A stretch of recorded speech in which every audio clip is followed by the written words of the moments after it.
फिर सारा सामान नया होता है, घर आपका पुराना होता है, बाली बच्चे पुराने होते हैं, पति भी पुराना ही होता है।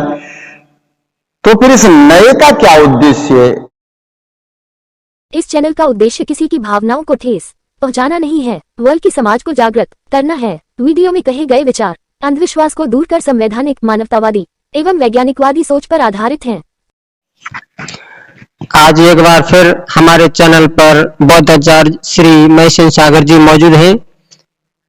तो हम जानना चाहेंगे बौद्धाचार्य जी से कि जो भारतीय महिलाएं करवा चौथ व्रत रखती हैं अपने पति के लिए, तो उनसे क्या लाभ होता है उन महिलाओं को, तो ये हम जानना चाहेंगे बौद्धाचार्य श्री महेश सागर जी से। तो बौद्धाचार्य जी, सबसे पहले मैं आपको नमो बुद्धाय करता हूं। तो बौद्धाचार्य जी, आप हमें बताएं, ये जो महिलाएं करवा चौथ व्रत रखती है, इनसे महिलाओं को क्या लाभ है और पुरुषों को क्या लाभ है?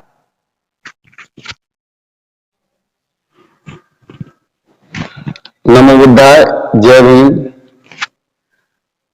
फिर हम आजाद है चैनल के माध्यम से आप लोगों के बीच में आए हैं, और जैसा हमारे भाई ने हमसे जो सवाल रखा है कि जो करवा चौथ का व्रत है, इसमें महिलाओं को क्या लाभ है और पुरुषों को क्या लाभ है।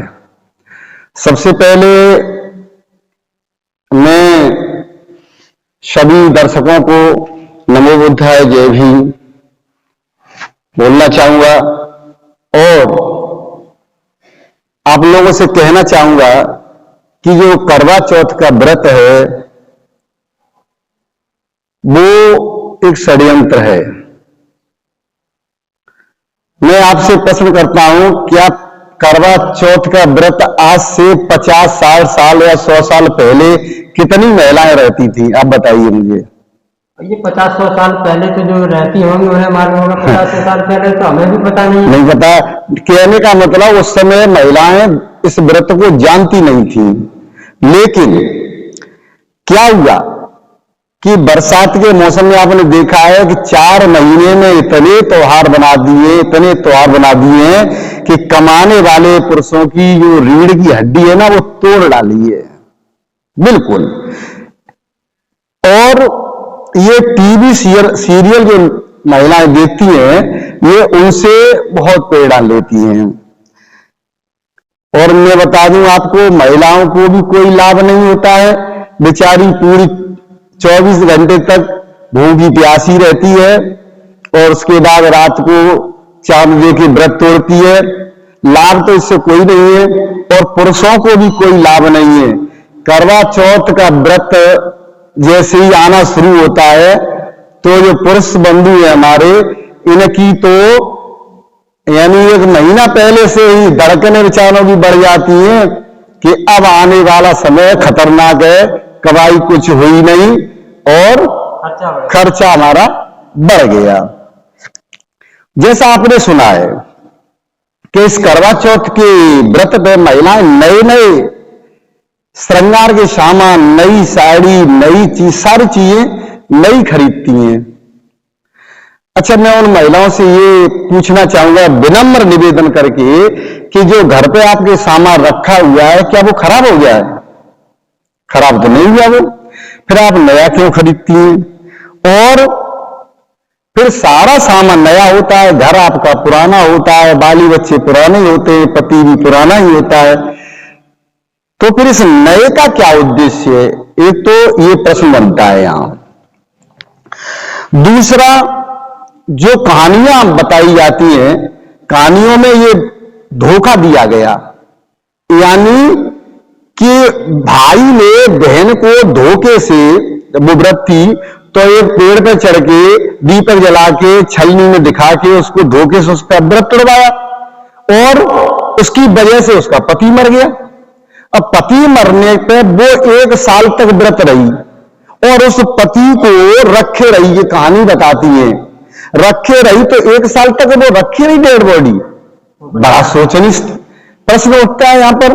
1 साल और फिर उसके बाद उसने अपने पति को जब करवा चौथ का लौट के व्रत आया और तब उसने व्रत रखा और फिर उसके बाद उसका पति जिंदा हो गया।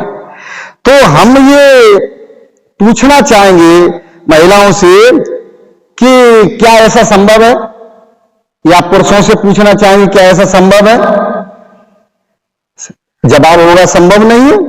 हमने ऐसा भी देखा है कि पत्नी इधर व्रत रहती है और उधर पति, जो कहीं कहीं हमारे जो शहीद हैं बॉर्डर पर लगे हुए हैं, उनके साथ ऐसी घटनाएं घटित हो जाती हैं, तो बेचारे इधर बेचारी व्रत है और वो उधर दुनिया को छोड़ के चले जाते हैं। और अगर इस व्रत से मनुष्यों या पुरुषों के या पतियों का जीवन बढ़ जाता तो मैं समझता हूं कि भारत के अंदर एक भी विधवा नहीं होती। कहां तक सहमत है आप मेरी बात से?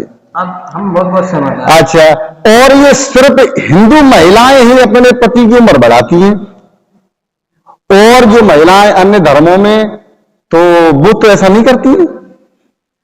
तो कहने का मतलब मेरा ये है कि ये करवा चौथ की जो कहानियां हैं, उन कहानियों के माध्यम से देखा जाए तो ये सब ढकोसलाबाजी है और इसमें किसी को कुछ नहीं मिलना है। न कोई उम्र बढ़ा सकता है न घटा सकता है। इतना जरूर कर सकती हैं महिलाएं कि अपने पति को एक टेंशन दे देती हैं। तो और 1 साल में 1 दिन का व्रत रहती है और 364 दिन फिर क्या हालात होते हैं ये तो आप जानते ही होंगे। देखा होगा आपने, हैं? तो अगर आपको अपने पति से प्यार करना है या परिवार से प्यार करना है तो 365 दिन आप समा रखिए। 1 दिन तो आपने व्रत करके बहुत बड़ा दिखावा कर दिया और उसके बाद में फिर वही काय कलेश शुरू हो जाते हैं। तो आपके चैनल के माध्यम से मैं यही कहना चाहूंगा अपनी माताओं, बहनों से, भाइयों से कि इस तरह के अंधविश्वासों में, पाखंडों में, कुरीतियों में न फंसें और अपनी मेहनत की कमाई को व्यर्थ में न बर्बाद करें। इस मेहनत की कमाई को बच्चों की शिक्षा के ऊपर खर्च करें तो आपके परिवार में तरक्की आएगी, खुशहाली आएगी। नमो बुद्धाय, जय भीम।